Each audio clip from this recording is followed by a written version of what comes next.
¿Qué tal?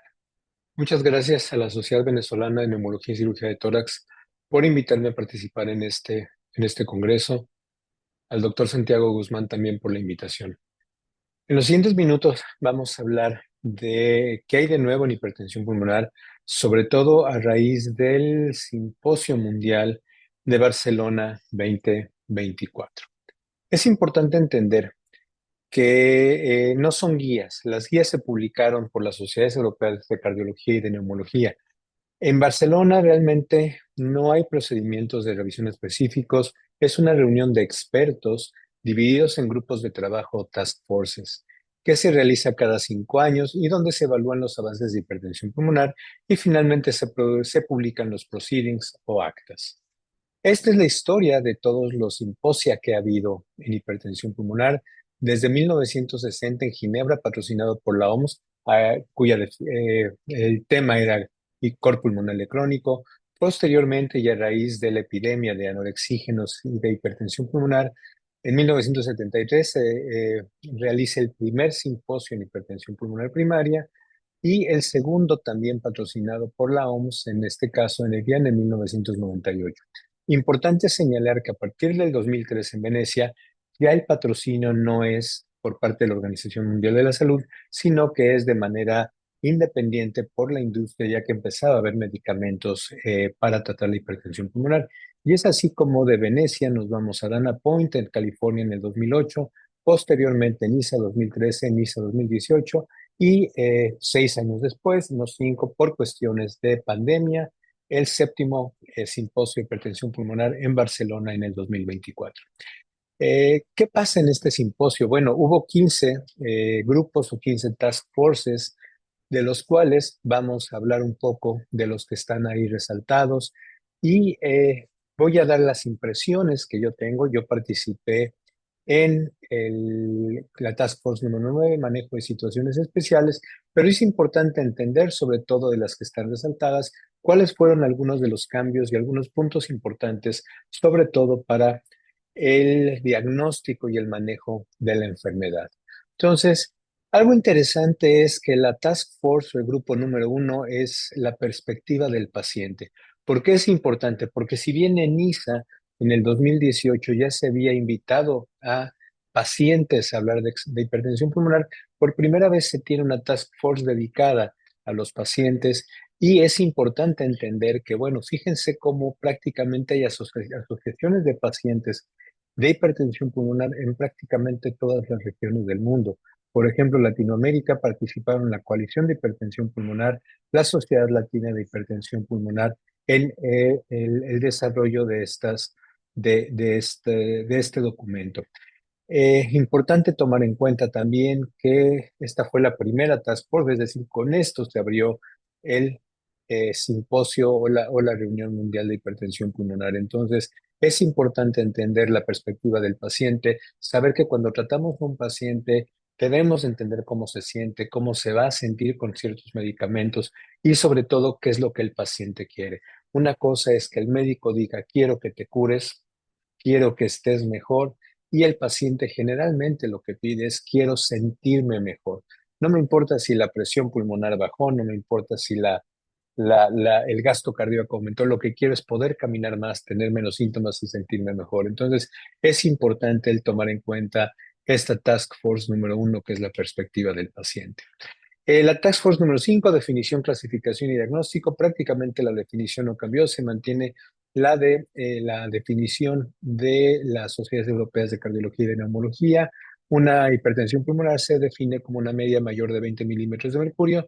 Puede dividirse en precapilar, dependiendo de la presión de oclusión o presión capilar pulmonar, con una resistencia mayor de 2, y puede ser postcapilar aislada con una PCP mayor de 15, resistencia menos de 2, una capilar combinada pre y post capilar con una presión de oclusión mayor de 15 y una resistencia vascular pulmonar mayor de 2.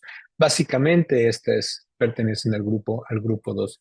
Hipertensión pulmonar con ejercicio, se mantiene la definición, como mencioné, de las sociedades europeas, pero algo aquí importante es que por primera vez hace menos de un año, se acaba de publicar por Gabor Kovacs el artículo en que se basó esta definición, un estudio prospectivo que define ya de forma tangible lo que es la definición, lo que es la hipertensión pulmonar por ejercicio. Sin embargo, se mantiene con un cambio dependiente entre la presión media y el gasto cardíaco mayor de 3 milímetros de mercurio por litro por minuto.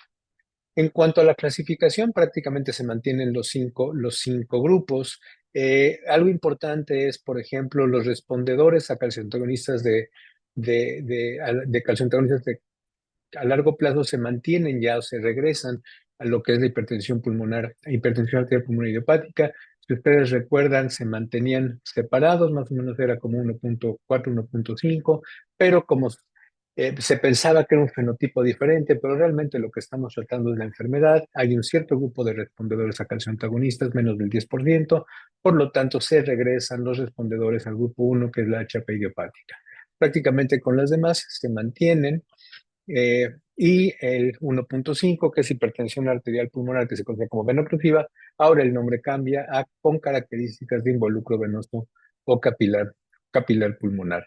En cuanto a grupo 2, enfermedad asociada a enfermedad cardíaca izquierda, hipertensión pulmonar asociada a enfermedad cardíaca izquierda, lo que tenemos realmente es, se definen mejor los tipos de insuficiencia cardíaca, fracción de eyección preservada, fracción con disminución o leve disminución de la fracción de expulsión, es decir, fracción de expulsión disminuida, cardiomiopatías con causa específica, que esto se agrega, y finalmente enfermedad valvular cardíaca, aórtica, mitral y mixta, y condiciones cardiovasculares congénitas o adquiridas que originan hipertensión pulmonar postcapilar.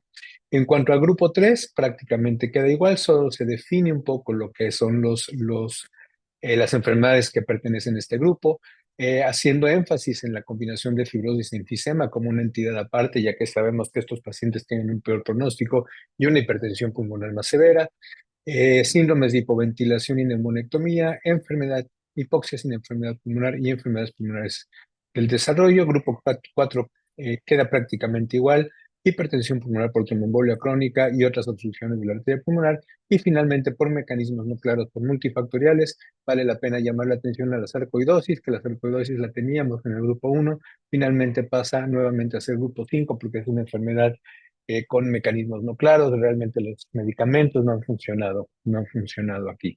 Entonces, esta sería la clasificación con algunas de las modificaciones que se presentaron.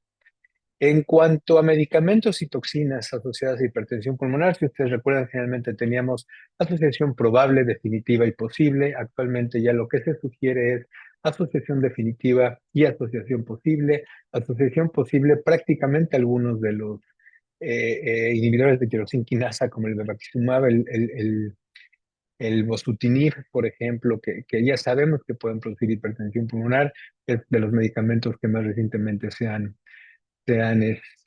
mencionado, dasatinib como otro inhibidor de tirosina quinasa. Y lo que es interesante es que aquí se hace mención, por ejemplo, a la mitomicina C y al tricloroetileno, que son sustancias o medicamentos que pueden producir hipertensión pulmonar veno oclusiva o hemangiomatosis capilar pulmonar y debemos de tomarlo en cuenta. Prácticamente todos los demás ya se conocían. ¿Qué pasa con el diagnóstico? Realmente el diagnóstico, algo que a mí me gustó, que a mí me agradó de este simposio, es que el, am, lo que se menciona es hacer el diagnóstico de la hipertensión pulmonar por pasos, es decir, basados primero en historia clínica y síntomas, signos de hipertensión pulmonar, es decir, disnea de esfuerzo, edema de miembros inferiores, ascitis, hepatomegalia, regurgitación yugular. Pruebas simples, no invasivas. O sea, yo creo que en más de 20 años que llevo viendo hipertensión pulmonar, no he podido encontrar un paciente que tenga un electrocardiograma normal, que tenga una radiografía de tórax, por lo menos con abombamiento del cono de la pulmonar. Entonces, todo tiene que empezar con estudios simples. Pruebas simples no invasivas, como sería la radiografía de tórax, el electrocardiograma, laboratorio básico, incluyendo NT-proBNP y saturación de oxígeno. Si esto sugiere hipertensión pulmonar, es decir, tengo un paciente que tiene disnea de esfuerzo, que tiene edema de miembros inferiores, que tiene una hipertrofia del ventrículo derecho en el electrocardiograma o tiene fibrilación auricular, tiene dextrorotación o el eje desviado a la derecha, bloqueo completo de rama derecha, tengo que pensar en hipertensión pulmonar y entonces el siguiente paso es la ecocardiografía. Si la ecocardiografía se mantiene en lo de las guías europeas, la ecocardiografía me sirve para dar la probabilidad leve, moderada o severa de hipertensión pulmonar. Y finalmente, pruebas de función respiratoria y el gamagrama ventilatorio perfusorio. Estos son los dos estudios básicos, tanto ecocardiografía como gamagrama. Si el gamagrama sale negativo, sigo estudiando a mi paciente para hipertensión pulmonar de grupo 1, grupo 2 o grupo 3, pero si el gamagrama sale positivo, pues entonces tengo que pensar que mi paciente en el contexto de hipertensión pulmonar tiene tromboembolia crónica y así es como tengo que evaluar. Algo importante es esto que estoy mencionando aquí. Si yo tengo datos de que mi paciente tiene sospecha de hipertensión pulmonar en base a estudios básicos, entonces, y el paciente no se encuentra en una clase funcional 3 o 4, tengo que tener una referencia rápida a un centro de hipertensión pulmonar. También es importante que mientras voy haciendo estas pruebas, por ejemplo, en el contexto de alguien que tiene hipertensión, de alguien que tiene disnea de esfuerzos, bueno, pues el diagnóstico y tratamiento de las condiciones alternativas es importante y esto lo puedo ver desde el principio con una radiografía de tórax, ver si no tengo infiltrado intersticial, ver si no tengo disminución en la capacidad vital o disminución en la capacidad pulmonar total, como serían las neumopatías restrictivas. O incluso en el ecocardiograma encontrar alguna alteración valvular o alguna disfunción del ventrículo izquierdo. En cuanto a la estratificación y metas de tratamiento, la estratificación se mantiene igual. Iniciar la estratificación puede ser con Reveal 2.0 o Reveal Light 2 en el seguimiento. Podemos dividir de acuerdo al puntaje también a los pacientes en riesgo bajo, intermedio o alto. Y también tengo la estratificación europea, que es probablemente la más conocida. En un inicio puede usar la estratificación de riesgo de tres estratos completas si es que tengo cateterismo, pero también puede usar con PERA 1.0 el riesgo francés invasivo, incluyendo cateterismo, o el no invasivo, que incluye nada más clase funcional, prueba de caminata de 6 minutos o NT-proBNP. Y en el seguimiento, lo que se sugiere es utilizar el Compera de 4 estratos para dividir a mi paciente en bajo, intermedio alto o riesgo alto, y esta sería la puntuación. Entonces, esto queda más o menos igual que como venía de las guías de las sociedades europeas. Pero algo interesante es esto, durante la estratificación y las metas de tratamiento. Sabemos que en la enfermedad, en la parte superior, ustedes pueden ver, la enfermedad va progresando. La enfermedad progresa mientras la presión de la aurícula derecha aumenta, el índice cardíaco disminuye, el índice de volumen latido disminuye, la saturación y la resistencia va para arriba. Entonces, aquí lo importante es, fíjense en este esquema, en el esquema del medio, como la mayoría de los pacientes los encontramos generalmente en riesgo intermedio. La idea es que con el tratamiento pasen a riesgo bajo y que no pasen a riesgo alto. Pero aquí lo importante es que mientras yo esté siguiendo a los pacientes, sobre todo pacientes que están en riesgo intermedio, tengo que tomar en cuenta algunos parámetros, completar mi evaluación, completar mi estratificación en parámetros que no necesariamente vienen en la estratificación. Por ejemplo, tengo un paciente que está en riesgo intermedio bajo, que camina, por ejemplo, 450 metros, pero de repente yo le hago un ecocardiograma y veo que en el ecocardiograma tiene derrame pericárdico, tiene aumento o crecimiento del volumen del área de aurícula derecha, tengo un aumento en la regurgitación de la insuficiencia tricuspidia, velocidad de respiración tricuspidia, y esto me puede decir que mi paciente, aunque esté de este lado, no está bien. Entonces, es importante tomar en cuenta esto porque cada vez lo que estamos viendo y lo que queremos hacer es que haya regresión de la falla cardíaca derecha. Si yo sigo a mi paciente y mi paciente tiene un ventrículo derecho normal, y disminuye la velocidad de regurgitación tricuspida, eso quiere decir que mi paciente está bien. Entonces, puedo tener pacientes que estén en riesgo bajo o riesgo intermedio bajo, pero que tengan cierta disfunción del ventrículo derecho, y esto no lo puedo encajonar en riesgo, en algún tipo de riesgo. Lo que es importante es tratar de mejorar esta función. Entonces, este es uno de las claves en la estratificación del tratamiento y uno de los esquemas que para mí es de los más importantes. También se publica una tabla de cuáles son las metas de tratamiento, y aquí es lo que es importante decir, ok, quiero que mi paciente camine más de 440 metros, que esté en clase funcional 1-2, que tenga un BNP o NT pro BNP de menos de 300, una hemodinámica prácticamente normal, pero aquí lo importante es que estas metas se han validado en pacientes con grupo 1, HAP grupo 1, es decir, idiopática hereditaria drogas o toxinas o incluso también colagenopatías. Tenemos que ser muy cautelosos si estamos evaluando pacientes, por ejemplo, con caminata, en pacientes con cardiopatía congénita, pacientes con esclerodermia que no pueden caminar bien. Entonces, tenemos que ser cautelosos con eso y tratar de que si bien estas son las metas de tratamiento, bueno, pues por lo menos los rangos, al menos de hemodinámica, deben asociarse en mayor tiempo de supervivencia, pero pueden ser diferentes para ciertos grupos que no necesariamente están tratados o tratados de forma, no hay un gran número de pacientes tratados en los estudios multicéntricos. Task Force 9, manejo de situaciones especiales. Algo importante aquí es el embarazo y HP. Esta fue la Task Force que a mí me tocó, en la que me tocó participar. Y algo que es importante es hace 5 años, hace 10 años decíamos, a ver, los pacientes no se pueden embarazar, pero actualmente creo que esto ya ha cambiado gracias a los medicamentos. Si yo tengo un paciente, una paciente que está en riesgo bajo, que tiene prácticamente parámetros normales y que está con tratamiento y se quiere embarazar, el consejo sería, no te puedes embarazar, te sugiero que no te embaraces, pero bueno, si la paciente se embaraza, es posible que estos pacientes en riesgo bajo continúen con el embarazo. Entonces, esto es importante, ¿por qué? Porque necesito un grupo multidisciplinario para evaluar a estos pacientes. Esto es en el caso en que la paciente se quiere embarazar. ¿Qué pasa con los pacientes que llegan, con las pacientes que ya llegan embarazadas? Bueno, tenemos evidencia de que si utilizamos, por ejemplo, sildenafil, utilizamos prostanoides, los embarazos pueden llegar a término, pero esto tiene que ser evaluado mes con mes, tiene que ser evaluado, como dije, con un grupo interdisciplinario y obviamente planear nacimiento entre 36 y 38 semanas. Generalmente lo que se recomienda es cesárea y bueno, es importante tener, por ejemplo, circulación extracorpórea, tener el ECMO listo por si hubiera algunas complicaciones, pero el punto importante es las pacientes que están en riesgo bajo pudieran embarazarse, aunque la recomendación sigue siendo, y llegar con el embarazo a término, aunque la recomendación sigue siendo que no se embaracen por la severidad de la enfermedad.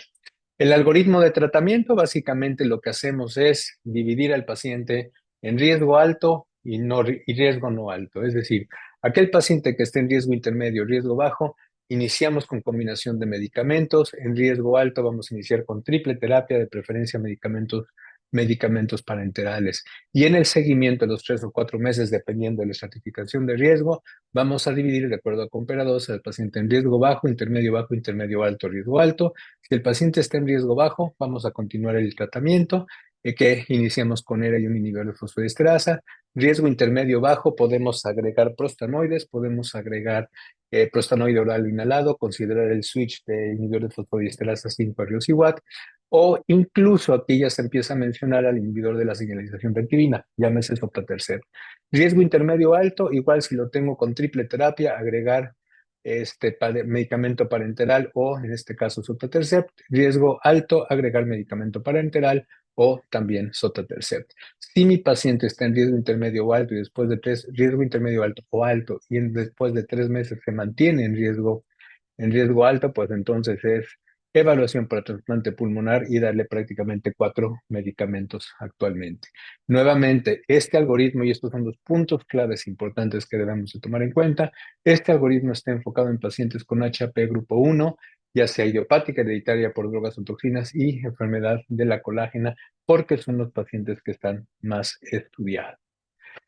Brevemente, grupo 2, enfermedad pulmonar por cardíaca izquierda, prácticamente se mantiene lo que es la enfermedad postcapilar y la combinada pre y postcapilar. Realmente no hay medicamentos actualmente aprobados para esta enfermedad, más que el manejo de la insuficiencia cardíaca izquierda. Task Force 13, hipertensión pulmonar por neumopatías. Aquí lo importante es entender que se le está dando mucha importancia, sobre todo por los nuevos medicamentos, a las neumopatías intersticiales. Prácticamente tenemos a todo el espectro de neumopatías intersticiales, en donde ya tengo un medicamento que está aprobado, que sería el treprostinil inhalado, pero tengo que evaluar de forma integral a mi paciente, desde imagen del parénquima pulmonar, pruebas de función pulmonar, incluso prueba cardiopulmonar de ejercicio, exposición a tóxicos, autoinmunidad, comorbilidades como obstructiva del sueño, etcétera, etcétera. Y realmente lo que se refiere es, en este cuadro es si el paciente tiene más componente vascular o si el paciente tiene más componente vascular cuando tengo una resistencia vascular pulmonar mayor de 4 unidades Wood y una presión media mayor de 25, o aquel paciente que tiene entre 2 y 3 unidades Wood y una presión pulmonar con neumopatía entre 20 y 25, probablemente el fenotipo sea más pulmonar y así ahí es donde me tengo que orientar para tratar. Y finalmente, tromboembolia pulmonar crónica. El diagnóstico él sigue siendo el mismo. Es importante tener un estudio de imagen para ver la perfusión, ya sea gamagrama ventilatorio perfusorio o gamagrama perfusorio. Si el paciente tiene defectos, entonces lo que tengo que hacer es complementarlo con una angiografía, ver si el paciente es quirúrgico o no. Si es quirúrgico, endarterectomía pulmonar. Si no es quirúrgico, actualmente lo que se recomienda es tratar de utilizar medicamentos y angioplastia si es posible. Y esta combinación, tanto en angioplastia como medicamentos, ha dado muy buenos resultados. Lo que es importante también que se presente en esta task force, y ya para terminar, es cuáles son los requerimientos para tener un centro para hipertensión pulmonar. Un centro de hipertensión pulmonar, es decir, tener un cirujano, un especialista en angioplastía y un experto en hipertensión pulmonar, esto es lo que debo de tener. Un centro de hipertensión pulmonar, de endarterectomía pulmonar, más de 20 cirugías por año con menos de 5% de mortalidad. Centro experto, más de 50 cirugías por año con menos de 3% de mortalidad. Y un centro de angioplastía, más de 50 procedimientos por año. Centro experto en angioplastía, más de 100 procedimientos por año. Y finalmente el centro de hipertensión pulmonar crónica, experiencia combinada de endarterectomía, angioplastía, hipertensión pulmonar y ECMO como expertise en el tratamiento de esta enfermedad. Entonces, esto es algo que no se tiene en todos los países de Latinoamérica. Esto es algo que podemos decir que el centro de hipertensión arterial pulmonar tenemos al menos 3 o 4 en toda Sudamérica, incluyendo México como parte de Latinoamérica. Pero bueno, desde mi punto de vista, estos son algunas de las modificaciones, algunos de los puntos clave que tenemos que analizar en cuanto a lo que se presentó en Barcelona. Muchas gracias. Gracias nuevamente por la invitación.